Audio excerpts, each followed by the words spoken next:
Hi, everyone. Welcome back to our NextGen Podcast. Today, I'll be your only host, but don't worry, within no time, Cherie will be joining us. She will definitely be back for our next podcast. And today, we're going to talk about the importance of play for your child's brain. And this is a topic that has been coming up often during discussions, is why is it so important? Isn't play just play? And what can I maybe do to help my child?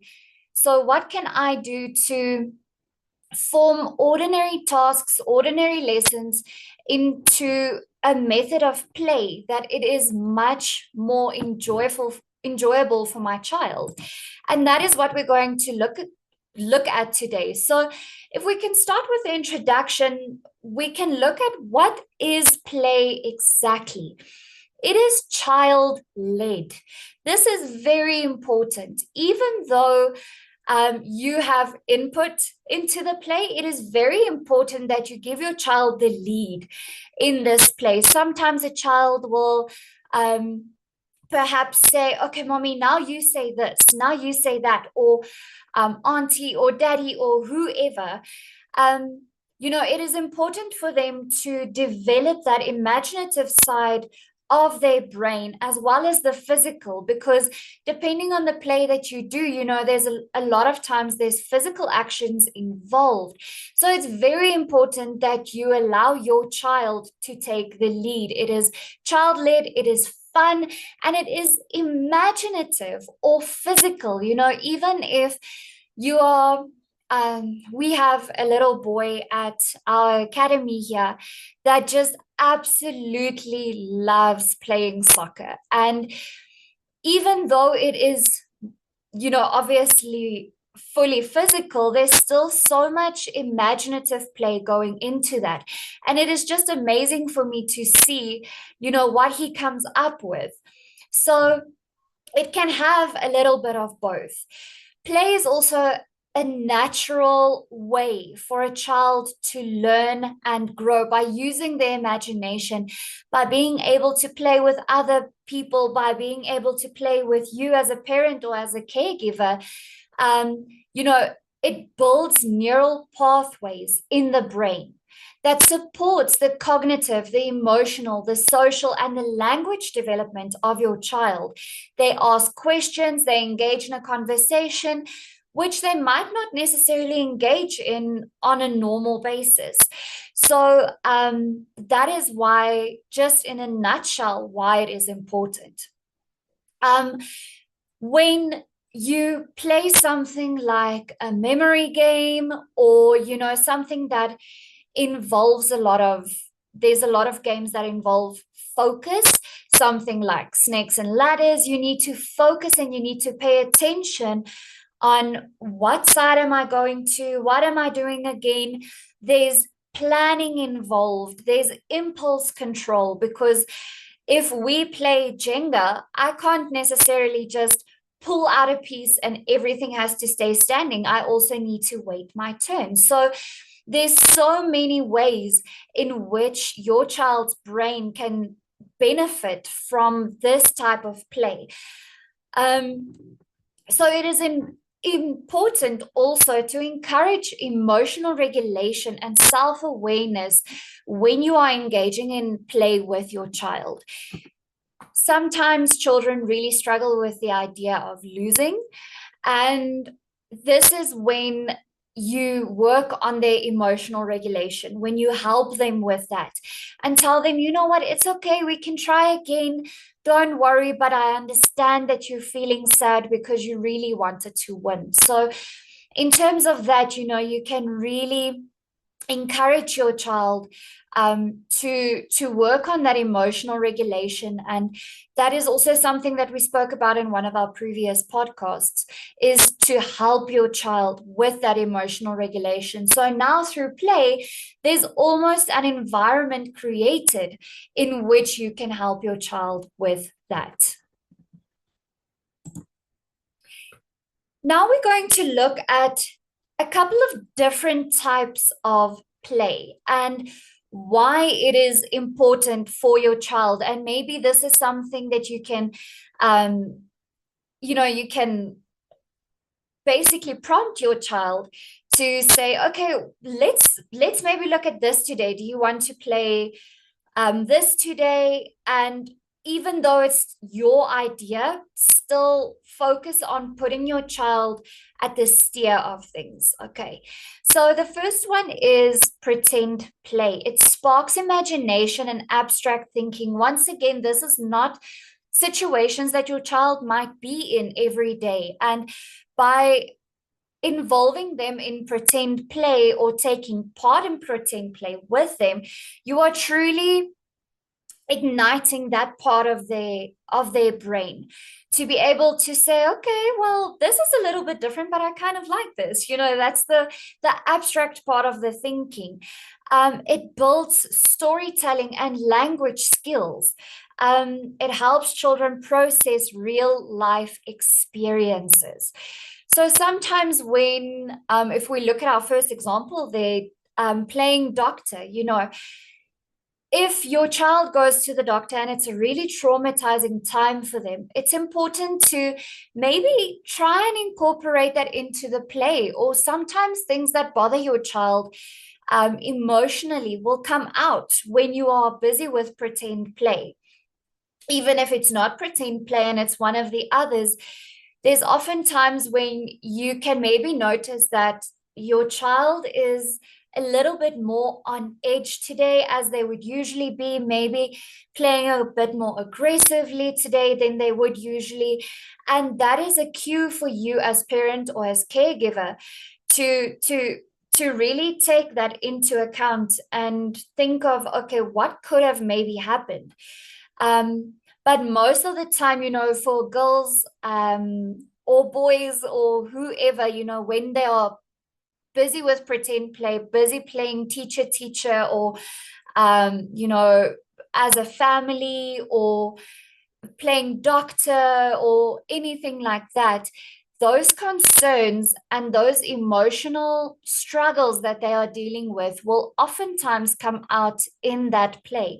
And that is your chance as a parent or a caregiver to really grasp the opportunity to tell them, okay, but what if we do this now? No, and you can suggest a couple of things in order to help them work through it. So you can say, as your character in the game, you can say, you know what, but it's okay because you are strong. Or I know you can do it, or it's okay to feel this way, because they might not want to necessarily talk about it, but they are able to really say it through play. When we look at constructive play, this includes blocks, Legos, perhaps something like a puzzle. It promotes problem solving and spatial reasoning. If the construction does not work out as planned, it also promotes emotional regulation. So when there's some things that don't work out, let's try again. Let's not give up. We got this. We can do it together. What do you think? How can we solve this? How can we make it better? How can we make it bigger? And of course, it boosts the hand-eye coordination and fine motor skills, especially if it comes to things like Lego play. It takes a lot out of a child to take those little pieces off and to put it perfectly on. So that is the ways in which constructive play promotes brain development within your child. Physical play encourages movement, balance, and coordination, and it helps with emotional release and attention regulation. If you've been with us since the beginning of our podcast, you'll remember our podcast on emotional regulation that we did, and we mentioned there just quickly that a good release for emotions in the red zone when your child feels angry and frustrated is to engage in physical activities. This is often, there's a big buildup of extra energy that your child is experiencing, and they don't know what to do with it. So what happens then? It is the fight, flight, or freeze. And that is oftentimes when a child struggles to regulate those emotions. So by encouraging them to engage in physical play, something that might make them make them feel out of breath a little bit, is a very positive aspect of play. In this way, they will regulate their emotions in such a fun way without necessarily even realizing it. It also helps with their attention regulation, because they have to pay attention to what's going on with them, around them during the play. And then we're going to look at social play. Now, what is social play? It is games that your child play with peers. It teaches them cooperation, turn-taking, empathy, and conflict resolution. So at Aldeia, we have one of our programs is called Interpedes. And this is where we truly, really work on children's social skills. We realize that, with all kinds of technology that's entering the world, more time spent, it really decreases the child's social skills, the amount thereof and the quality thereof. So this is why we started the program, to teach things, turn-taking, empathy for your friends, and conflict resolution. So we would oftentimes then present them, with something like a game that's designed for teams. You have to be able to work in a team to complete this type of play.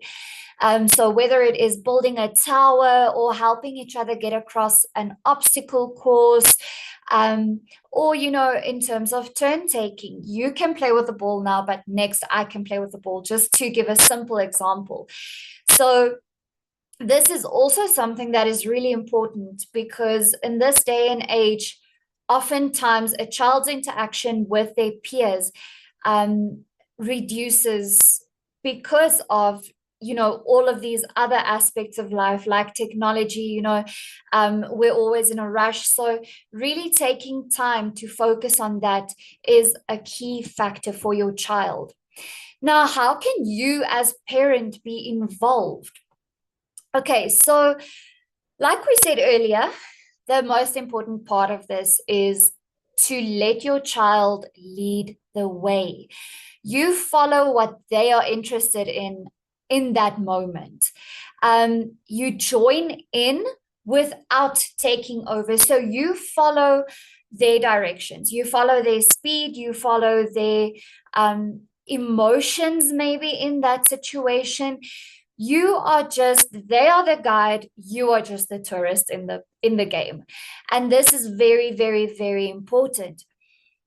You can assist in their play by narrating or expanding on their play, by building vocabulary and reasoning skills. So exactly like we said earlier, this is not something that your child might necessarily say or engage in a normal daily routine. So this is truly the time to guide them in that way and help them expand their vocabulary and their reasoning. It is important to encourage storytelling and role play to explore their emotions. So, like I said once again earlier, is that it is important, sometimes your child might really not feel like doing anything, and it's okay. But if you as parent or guardian or caregiver know that there's still a little bit of energy in there and there's still a little bit of time throughout the day, you can encourage them. And I've found throughout my sessions with various individual children that it's oftentimes when you take part in the play as well, that serves as the biggest encouragement that you can possibly give the child. So when you take part in it and you make them realize that they are taking the wheel on this one, then that is often a way to get them going. Outdoor and active play, something like taking nature walks, visiting the park, creating an obstacle course. If you truly let your mind go a little bit, you'll realize how easy it is to create an obstacle course for your children at home, at the park, without needing anything special. It is allowed. You have to allow safe risk taking. Okay, this is where your child kind of explores their inner self, see where their own limitations lie, and what they like playing with, what they dislike. How can we regulate? How can we work around this situation? Playing with different textures like sand or mud, water. So making it a sensory rich experience is often what you can encounter with outdoor and active play. So taking your child out a little bit and encouraging them to maybe take those safe risks that they haven't taken before. Balancing screen time. This is absolutely crucial. Like I said, there's a lot of times when life gets busy. You, as parent or caretaker, comes home after work, school, whatever you may be doing, and you feel overwhelmed, you feel tired. And an easy way to get some alone time is maybe giving the child some screen time. And it is important to go with the times that we are in. Television, computers, cell phones, etc. It's something that cannot be, just taken out of daily life. It is something that we need to embrace, but we need to realize that there's a certain way in which we can do it as well. So balancing the screen time, you need to use it mindfully. You can choose apps or games that are interactive, educational, and you can prioritize hands-on and face-to-face play over the passive screen use. So you can create a tech-free play zone at times. So when you allow your children to have screen time, it is important to get those apps. We've spoken about a couple of apps before that you can use during some of our previous webinars. For instance, there's the Sesame Street game where you teach your child emotional regulation. And this is a game that they play on the iPad, tablet, phone, computer. And it really involves that thinking process, the problem solving process. There's a lot of educational games that you can get. So, yes, screen time is a part of our daily life, but use it mindfully. And then throughout the day or week or something like that, you need to prioritize the face-to-face time. You need to make sure that you have that quality time with your child. And they need to know that when it's that quality time, there's no screens allowed. It's a tech-free zone. And whether it is within a certain room in your house or just a certain day throughout the week, it is tech-free. And I can promise you, if you can, from your side as a parent or a caregiver, try your best to make it a tech-free zone from your side as well. I can promise you that your child will do the same from their side. Now, just to wrap up things, and a final message from me to you is that play helps develop thinking, learning, emotional regulation, and relationships between your child and their peers. It's not about expensive toys. It is about the time that you put in, your presence, truly being present, not making it a situation of, oh, sorry, mommy, daddy, whoever quickly got a message, I have to look at it. Because that can often create an idea for your child that they are not your priority at that moment. And it's really important to let them know that they are. I've oftentimes heard, You don't need to buy a child an expensive toy. You can just get them a big box, because oftentimes they'd rather end up playing with the box that the toy came in rather than that very expensive toy. And that's where the imaginative play comes in. You have to encourage, I want to encourage you guys to view play as a powerful parenting tool. It can be brought up anywhere inside the car, if you want to play something like I Spy with My Little Eye, imaginative games. You can make up your own games. You can even maybe go onto Pinterest and find a few if you're not sure what you want to play in different scenarios. And then I want to end this podcast with a quote from Maria Montessori. Play is the work of childhood. And I cannot highlight this point enough in saying how important play is. So I hope that throughout today's podcast, you have gained a little bit of inspiration. Maybe I hopefully answered a couple of questions of yours. And yeah, thank you for joining us for our NextGen podcast today. I really hope that it has been insightful to you, and we will then see you on our next NextGen podcast. Have a lovely day, everyone. Bye.